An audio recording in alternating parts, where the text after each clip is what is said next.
Cumprimentos, amados, com a paz do Senhor. Sejam bem-vindos à nossa 8ª videoaula das nossas lições de adulto, onde estaremos estudando hoje a importância da paternidade na vida dos filhos. Nesta lição, estudaremos a história das famílias de dois sacerdotes, Eli e Samuel. Veremos que, apesar da dedicação desses homens ao ministério, seus filhos não seguiram pelo caminho da fidelidade ao Senhor. Nosso propósito é que, a partir dessas duas histórias bíblicas, os pais, homens, reflitam a respeito de suas responsabilidades como pais cristãos quanto à paternidade bíblica, a mandamento do Senhor para os homens quanto à criação dos seus filhos. Nossos objetivos na lição de hoje, primeiro, apresentar o conceito de paternidade segundo a Bíblia, segundo, apontar os tipos de paternidade que são prejudiciais para a família e, por último, destacar a importância e o valor da paternidade responsável na formação espiritual e moral dos filhos. Texto áureo, Efésios capítulo 6, versículo de número 4. E vós, pais, não provoqueis a ira a vossos filhos, mas criai-os na doutrina e admoestação do Senhor. Verdade prática: quando o padrão divino para a criação de filhos é negligenciado, as consequências são terríveis para a família cristã. Nós temos uma leitura bíblica em classe, em 1 Samuel, capítulo de número 2, verso 12. Eram, porém, os filhos de Eli, filhos de Belial, e não conheciam ao Senhor.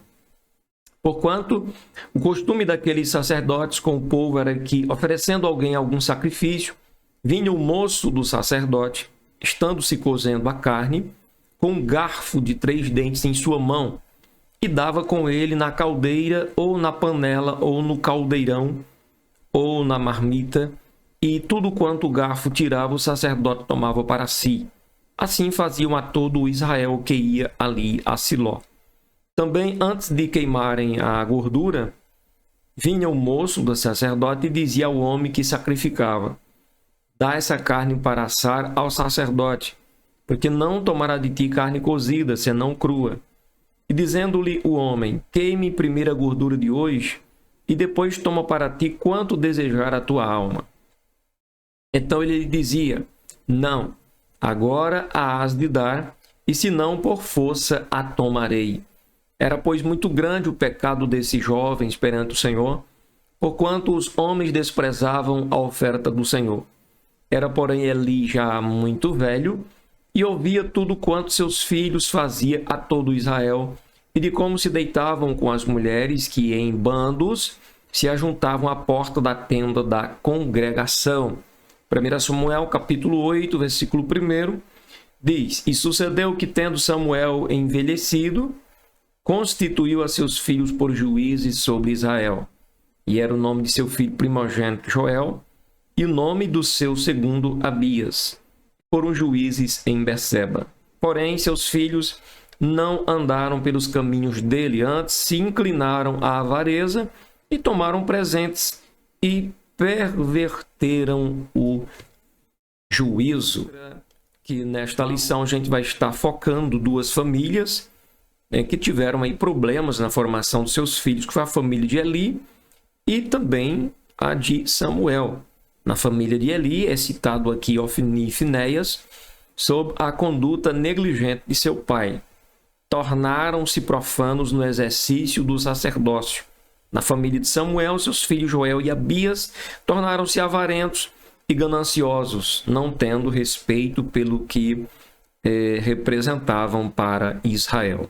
A lição mostrará que os pais são os responsáveis pela boa formação moral e espiritual dos filhos antes da igreja local e das instituições educativas. É função, é missão, é tarefa dos pais educar os seus filhos e instruí-los no caminho que deve andar. Não é missão fundamental e principal para a igreja, nem tampouco para a escola secular. Primeiro tópico: a paternidade dentro da família. A primeira família, após a queda do primeiro casal criado, que foi Adão e Eva, inicialmente gerou 2 filhos, formando assim a primeira família. No princípio ali da humanidade, a figura do pai definia-se como o líder dentro do lar. Ou seja, aquele estilo patriarcal, né? Responsável por prover alimento e cuidar da segurança de sua família. O papel da mulher era o de cuidar dos filhos, da casa e ser a ajudadora de seu esposo. No caso de alguns sacerdotes, o exercício sacerdotal passava a ser mais importante do que a criação dos filhos. Eli e Samuel, a despeito da vida ilibada perante Deus e o povo, foram displicentes com a sua própria família, principalmente com seus próprios filhos. Ou seja, o que a lição está querendo dizer?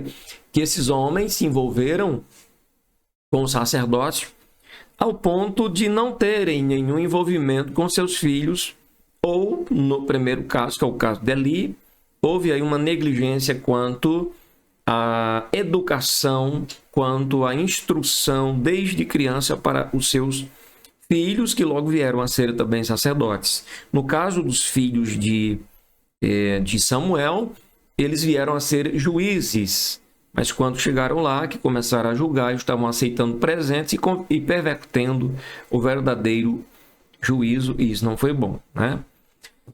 A falta de autoridade no lar. Os sacerdotes Eli e Samuel eram homens que exerciam autoridade no serviço sacerdotal, mas foram descuidados com relação à autoridade no lar. No contexto atual, a história se repete. Muitos obreiros cuidam bem das coisas espirituais e proveem as suas famílias, mas falham com suas responsabilidades a respeito da criação de seus filhos. Esse desempenho negativo tem produzido inconsoláveis decepções dos filhos com seus pais. É possível imaginar 2 sacerdotes que ministravam em Israel no tabernáculo, mas seus filhos tornaram-se profanos e enganosos perante toda a congregação de Israel. Imagina como isso é praticamente difícil de se acreditar, mas estava acontecendo. Infelizmente, somente seus pais não percebiam que seus filhos apresentavam problemas de ordem moral e espiritual. Os velhos sacerdotes exerciam autoridade em todo Israel, mas não a exerciam dentro de casa porque os filhos os enganavam. Que problemão, né? Olha que problema sério. Se os filhos não tiverem o seu próprio caráter formado segundo a justiça da palavra de Deus, pode até ser que na presença dos pais ele dê aparência de quem teme a Deus, de quem é bonitinho, honestinho, né? De que é coerente com as coisas, mas por trás vai aprontar e fazer tudo errado. Mas qual que é o problema aqui? Os problemas de uma paternidade ausente. Qual que é o problema de um pai ausente? De um pai que não se importa com a educação ou com a formação do caráter de seu filho. Na vida da família, os pais são os responsáveis pela formação moral e espiritual dos filhos. O modo como os filhos são educados se revela nos seus padrões de comportamento quando se tornam adultos. Especialistas atestam que a presença da figura paterna é muito importante para o desenvolvimento do indivíduo. Ela oferece uma espécie de sustentáculo afetivo. Nesse sentido, a ausência da figura do pai é um problema grave para a família. Há estudos que mostram o impacto da ausência paterna na formação dos filhos.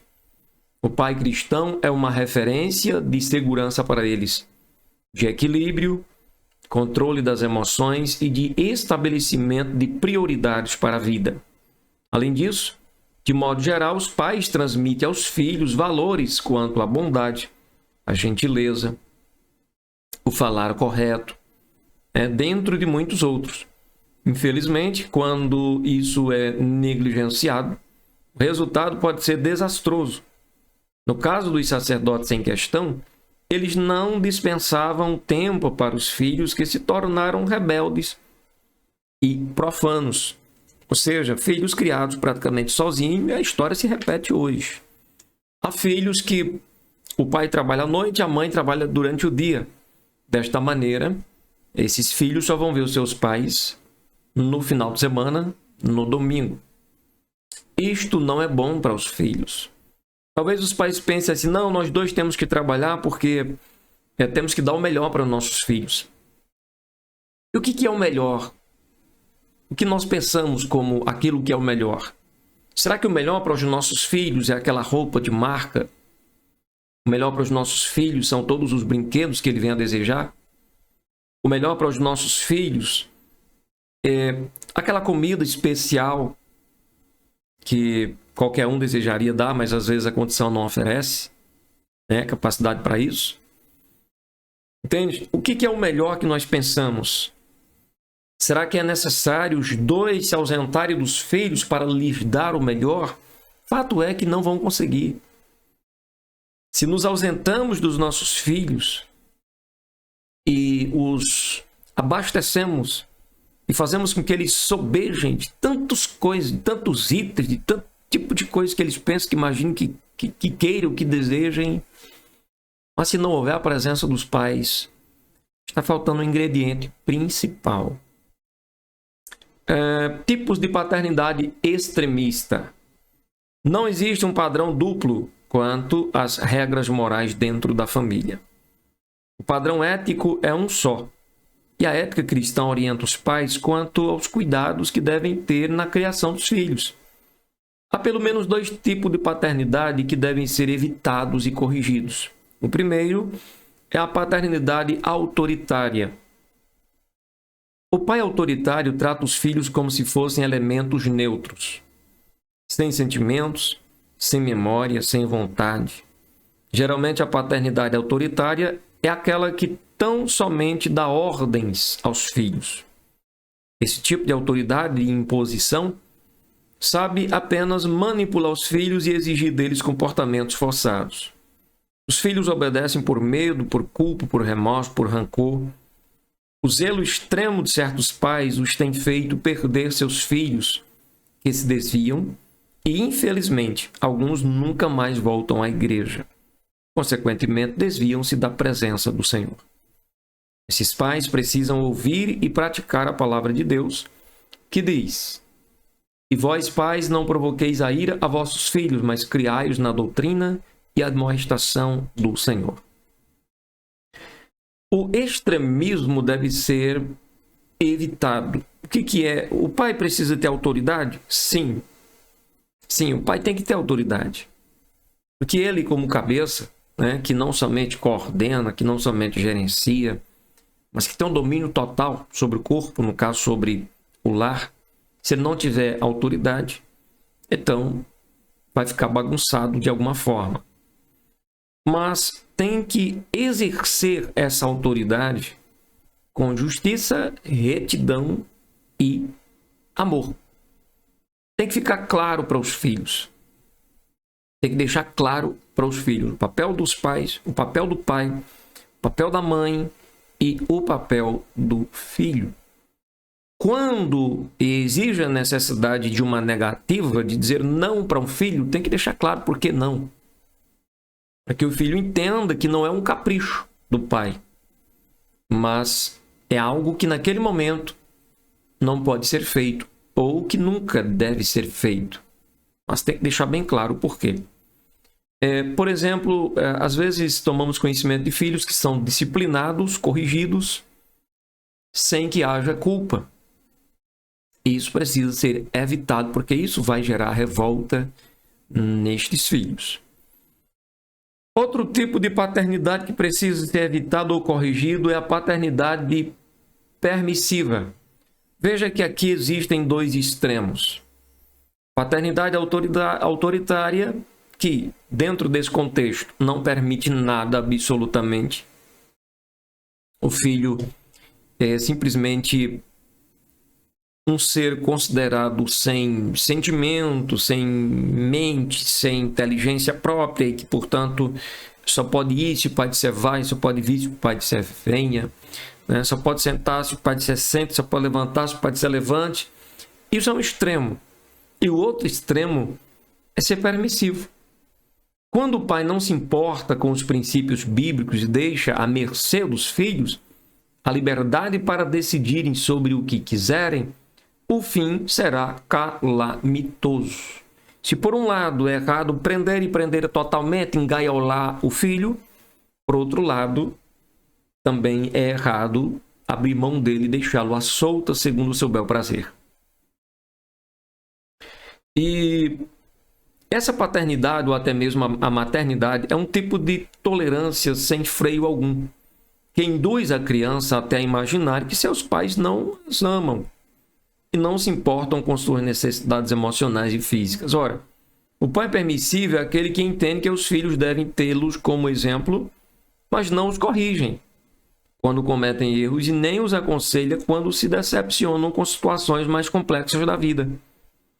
O sábio Salomão adverte-nos o seguinte: visto como se não pode executar logo o juízo sobre a má obra, por isso o coração dos filhos dos homens está inteiramente disposto para praticar o mal. Quer dizer, se o filho pratica uma má obra e os pais fazem vista grossa, vou fazer que não vi, meu filho sabe o que está fazendo, então essa pessoa vai estar futuramente inteiramente disposta a praticar o mal. Então, os dois tipos de paternidade que apresentamos agora são negativos, são prejudiciais ao bem-estar da família. A falta de uma paternidade segura, presente e responsável produz uma família infeliz. Terceiro subtópico: Eli criou filhos que se tornaram profanos.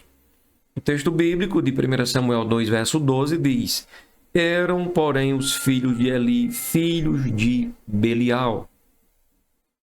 A palavra Belial é um termo um pouco obscuro, mas o hebraico tem na palavra Belial, cujo prefixo Bel e o seu sufixo Ial podem significar sem proveito, ou imprestável, inútil.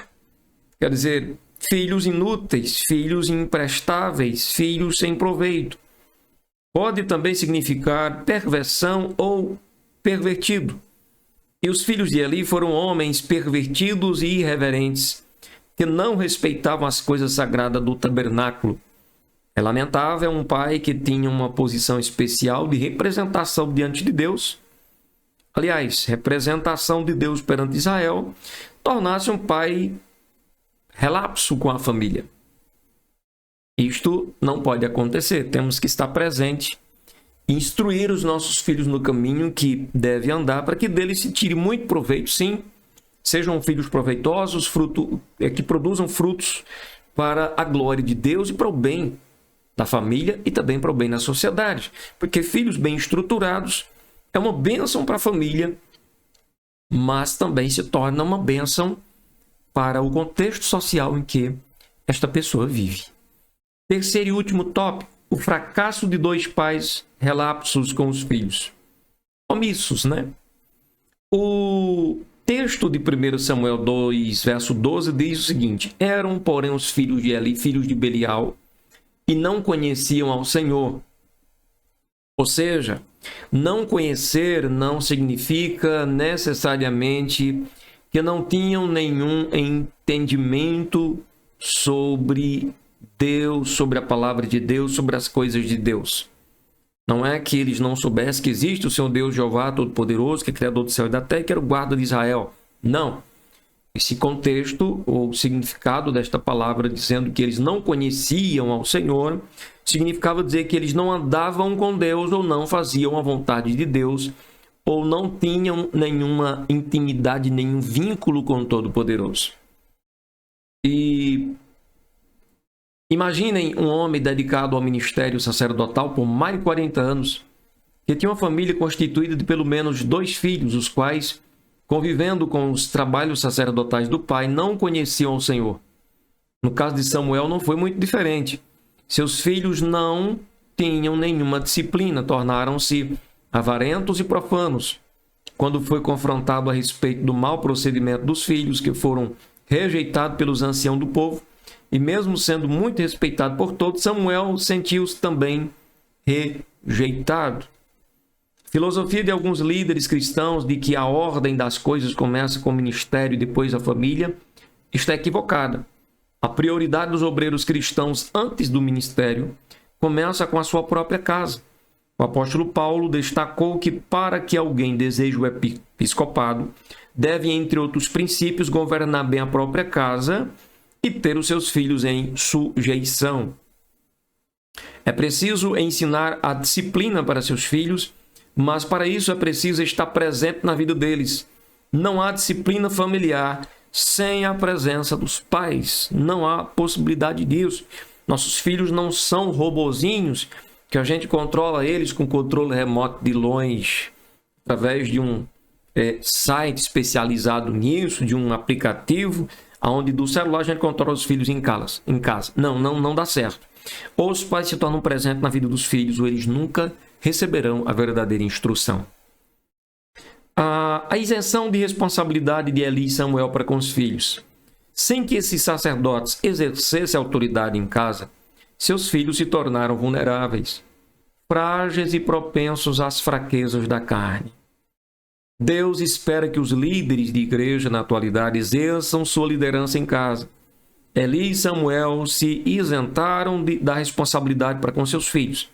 Da mesma forma, no ministério, o obreiro deve ser um pai que cuida principalmente da própria casa, senão ele vai ter negado a fé. Primeiro a gente cuida de casa, depois cuidamos, ajudamos, cooperamos com os demais que cultuam a Deus e se reúnem conosco. Tratamento inadequado, terceiro subtópico. Esta lição, inevitavelmente, não pode fugir do assunto que envolve a relação pública dos líderes da igreja com seus filhos no ambiente eclesiástico. Não se pode esperar que os filhos de líderes sejam punidos ou beneficiados por causa de sua filiação. O que significa isso? Aqui também aparecem dois extremos: punição ou favoritismo. Punição por ser filho do pastor ou favoritismo por ser filho do pastor. Há uma pressão natural com a família do pastor por causa da natureza pública de sua função. Entretanto, seus filhos, antes de tudo, são filhos como outros. São crianças, são adolescentes, são jovens, são adultos que precisam de cuidados pastorais e espirituais. Infelizmente, quando não se tem um tratamento sábio com os filhos de obreiros, alguns problemas podem surgir, pois muitos deles se revoltam, rebelam-se, não se submetem à liderança como de forma de rejeição a esse tratamento. O modelo bíblico de tratamento adequado passa pelo respeito e a admoestação. Bem, do que o autor quis falar aqui? Acerca do quê? O que está sendo dito aqui? O que está sendo tratado? O filho do pastor não pode ser punido em público só porque é filho do pastor. Às vezes, o pastor finda punindo seu filho para deixar transparecer para a igreja de que ele é um homem que tem autoridade e que domina a situação. Entende? E, às vezes, quando isso ocorre, isso vai causar uma revolta na vida do filho, vai levá-lo a enojar a casa do Senhor, o povo do Senhor, cai no mundo das drogas e nunca mais retorna. O outro extremo deixa o menino fazer o que quer porque é o filho do pastor. Não. Nem podemos punir o menino em público indevidamente, nem podemos deixá-lo à vontade. Tem que ser mostrado o caminho a ser trilhado. Justiça para ambas as partes, para filhos ou não filhos de pastor. É necessário instruí-los no caminho que deve andar, é necessário tratá-los com amor, com respeito, com muita firmeza, é necessário instruí-los quanto à sã doutrina a ser seguida, é necessário instruí-los quanto à reverência que se deve ter no ambiente eclesiástico de adoração ao nosso Deus. O que é válido para um, também é válido para outro.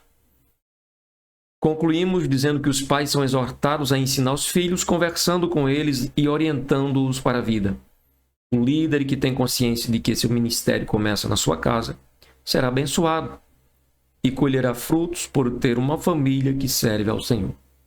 Os extremos precisam ser evitados e os filhos precisam da repreensão que deve ser feita com amor e cuidado. Deus espera que os pais estejam presentes na formação dos seus filhos. Amém? Então é isso, meus irmãos. A lição de hoje somente esta, né? Estas pequenas colocações que coloquei aqui. Os pais precisam honrar os seus filhos, instruí-los no caminho que deve andar.